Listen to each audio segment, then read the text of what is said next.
We think all the time. But have you ever stopped to ask, where do thoughts come from? And more importantly, where are they taking you? Thoughts are more than whispers in the mind. They shape how we feel, what we choose, and ultimately what we become. Let's start with what happens in our brains when we think a thought. In neuroscience, a thought is a pattern of neural activity. When you recall a memory, make a decision, or imagine the future, billions of neurons fire across a complex web of synaptic connections. But what triggers that firing? Sometimes it's external. You smell a familiar scent and remember your grandmother's kitchen. Other times it's internal. You feel a surge of emotion and a cascade of thoughts follow. Thoughts begin as electrochemical impulses, neurons exchanging signals using neurotransmitters like dopamine, serotonin, and glutamate. Each time a group of neurons fires together, it strengthens the connection, a process called Hebbian learning. Neurons that fire together, wire together. This is how habits, beliefs, and even your personality are formed, one repeated thought at a time. If you repeatedly think, I always mess things up, you're building a neural pathway that becomes easier to travel each time. But if you think, I'm learning and evolving, you build a different road, one toward resilience. So how do thoughts reshape our brain? Recent neuroscience research shows that thoughts are not passive. They physically shape your brain, a phenomenon known as neuroplasticity. New brain mapping projects like the Human Connectomy Project reveal that thoughts aren't just local, they're distributed across vast networks. Your brain isn't a static map, it's a living web where thoughts arise from constantly shifting connections. A single thought may involve millions of neurons firing across dozens of regions, from emotional centers like the amygdala to reasoning areas like the prefrontal cortex. This aligns with an emerging idea. The mind isn't just in the brain, it's in the connections. Every thought is accompanied by a change in brainwaves, the electrical rhythms that influence consciousness.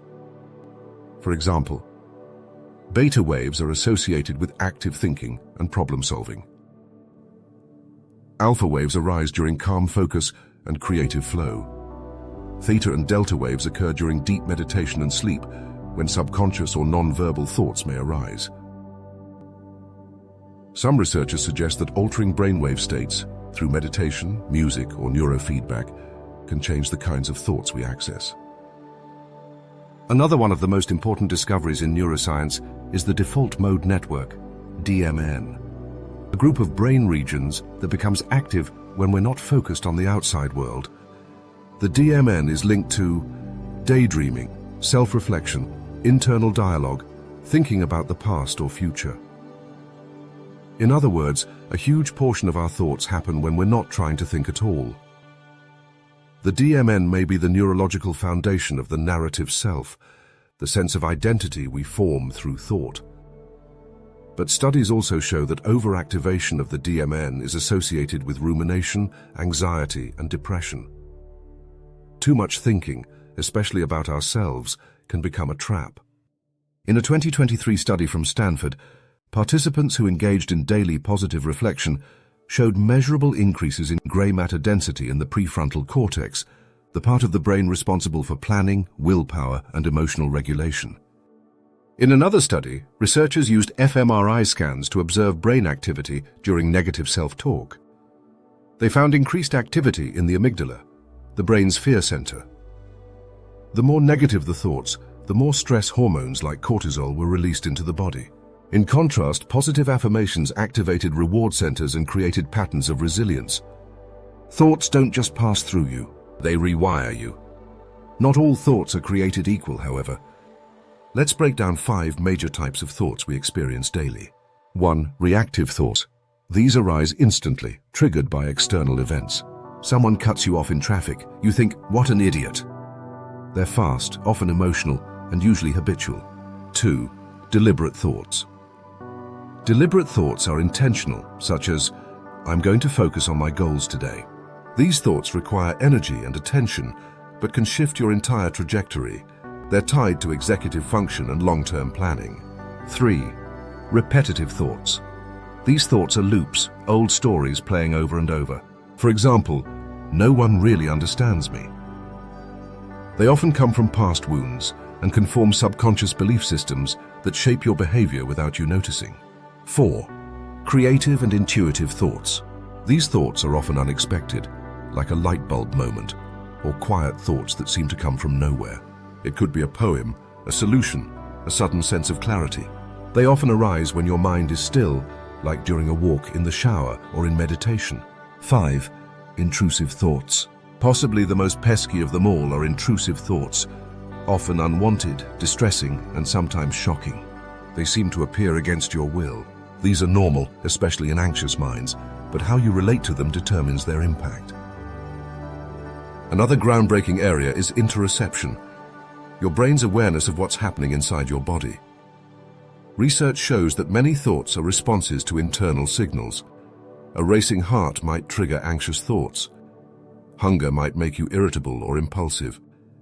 A deep breath might create calm, spacious thinking. This reveals something ancient traditions have always taught. The mind and body are not separate. What do old beliefs, religious and spiritual traditions say about our thoughts? Most spiritual traditions have long warned, be careful what you think. In Buddhism, thoughts are one of the 5 aggregates, skandhas, that create our illusion of self. They are not you, but one component of your experience. Buddha taught that most suffering arises from attachment to thoughts, believing them to be true and identifying with them. In mindfulness, you're not told to fight thoughts, but to observe them like clouds drifting across the sky. In Zen, there's a saying, let thoughts come and go, just don't serve them tea. This quiet awareness helps loosen the grip of mental patterns, revealing the emptiness behind them, the spaciousness where peace can arise. In Christian mysticism, thoughts were sometimes seen as distractions from divine connection, especially vain thoughts or sinful thinking. But there's also deep reverence for holy thought, prayerful thought, as a means of drawing closer to God. The Desert Fathers practiced hesychasm, a form of mental stillness cultivated through inner silence and repetition of the Jesus prayer. They understood that to control one's thoughts was to purify the soul. In the New Testament, Paul writes, "Be transformed by the renewing of your mind," Romans chapter 12. Transformation begins not just in action, but in thought. In Kabbalistic thought, the mind is part of a divine structure. Thoughts are seen as emanations flowing through the tree of life, especially the Sephirah of Binah, understanding. Each thought is a vessel that can either channel divine light or obscure it. This is why intention, kavanah, is so central in Jewish mysticism. Not just what you do, but how and why you think as you do. In Hindu philosophy, the mind, manas, is both a tool and a potential trap. The Upanishads describe the mind as a chariot pulled by wild horses. If untrained, it will drag the self, Atman, wherever desire dictates. But when guided by discipline and wisdom, the mind becomes a vehicle toward liberation. Through yoga and meditation, thoughts are stilled, not to escape the world, but to remember the self beyond it. In Sufi Islam, thoughts are the veil between the soul and the beloved. Practices like dhikr, remembrance, are used to refine thought and dissolve ego into divine presence. Rumi wrote, "Try not to think too much. The heart has its own language." Here thought is transcended, not dismissed, but quieted into surrender. In Hermeticism, thought is foundational. All is mind. The universe is a mental projection of the divine. This aligns with the simulation theory in the modern world, suggesting that consciousness precedes matter, not the other way around. So, where do your thoughts come from? Science says synaptic impulses. Mysticism says the soul, the higher self, the divine mind. Maybe they're both right. Maybe thought is the bridge between spirit and matter, between who we are and who we're becoming. Across centuries, philosophers have wrestled with the nature of thought, raising questions that continue to shape science, psychology, and spirituality today. Some philosophers view thought as revelation, not invention, similar to the idea of channeling as opposed to directly producing them ourselves. For Plato, thoughts are remembrances of eternal truths. Plato believed our thoughts are echoes of truths already known, glimpses of a perfect invisible realm we forgot when we entered the material world. Thinking, then, is not inventing, but remembering. All learning is but recollection. Carl Jung echoed this and sees thoughts as something that emerges from the collective unconscious. He suggested many of our thoughts aren't ours at all, but come from a shared reservoir of symbols and archetypes passed through the human psyche. Thoughts, in this view, are messages from the depths, calling us toward inner integration. Martin Heidegger went further. He sees true thought as essentially an act of listening. He argued that we've mistaken thought for planning, measuring, and calculating. Real thinking, he said, is not something we do. It's something that happens through us when we become quiet enough to listen to being. The most thought-provoking thing in our thought-provoking time is that we are still not thinking. These thinkers suggest that true thought isn't generated, it's received. It arises when we become still enough to remember, to receive, to hear. Other philosophers saw thought as something more functional, a tool that helps establish the foundation of identity and selfhood, or a mechanism through which we understand reality. René Descartes famously declared, "Cogito, ergo sum." I think, therefore I am. To him, the act of thinking was the one undeniable truth, proof of existence itself. Immanuel Kant challenged the idea that we simply absorb reality. He argued that our minds are preloaded with categories like space, time, and causality that shape how we perceive the world. In other words, we don't just think about reality, we construct it with thought. Some philosophers were more skeptical of thought's purity. David Hume believed thoughts are nothing but reflections of past experiences. They're not trustworthy insights, but faded impressions, shaped by emotion, habit, and memory. Nietzsche was even harsher. He believed that most thoughts are rational justifications for deeper instincts, expressions of fear, desire, or will to power. Every thought is a disguise. For him, thought was less a tool for truth and more a servant of hidden drives. Despite their differences, a fascinating pattern begins to unfold. For some, thought is divine transmission, a remembrance, a revelation, a sacred echo. And for others, it is a construction of the self, a way to interpret or control experience. And for others still, it is a distortion, a veil of conditioning, fear, or illusion. So what is it? Maybe thought is all of these things, a bridge between who we are, what we've been shaped by, and what lies beyond our current awareness. Your brain doesn't know the difference between what's real and what's imagined. If you think you're failing, it believes you. If you think you're healing, it begins to. Imagine your thoughts as brushstrokes on the canvas of your life. Every single one builds a picture. So the question isn't just, what are you thinking? It's, what are you creating? You are not your thoughts, but your thoughts can shape who you become. Think about this.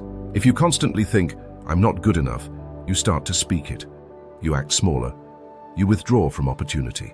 But if you train your mind to say, I'm learning, I'm capable, I don't have to be perfect to start, you begin to walk differently, speak differently, live differently. Thoughts are like seeds. What you water grows. So, what is a thought? Science tells us it's a neural impulse, a chemical cascade, a moment of electrochemical activity in the brain. Mysticism tells us it's a whisper from the soul, a reflection of karma, a channel to divine awareness. Philosophy tells us it might be memory, illusion, instinct, or revelation. Perhaps thought is all of these things, and more. It is a bridge between worlds, between mind and matter, between memory and imagination, between who we think we are and who we are becoming. Because here's what's undeniable. Every thought you dwell on shapes your brain. Every thought you repeat builds your beliefs. Every thought you nurture pulls you closer to a future you may not even realize you're creating. So the question isn't just, what are you thinking today? The deeper question is, who are you becoming through your thoughts? Are your thoughts pulling you toward fear or possibility? Toward contraction or expansion? And perhaps the most liberating truth of all, you are not your thoughts, but you are the one who chooses which thoughts to follow, which ones to believe, which ones to build a life upon. The silence between thoughts lies a powerful choice. To remember, to awaken, to rewire, to become. Because in the end, your thoughts are not just reflections of your mind. They are the blueprints of your becoming. If this video resonated with you, we'd love to have you along for the journey. Like, subscribe, and hit the bell icon to explore more ideas where ancient wisdom meets modern insight.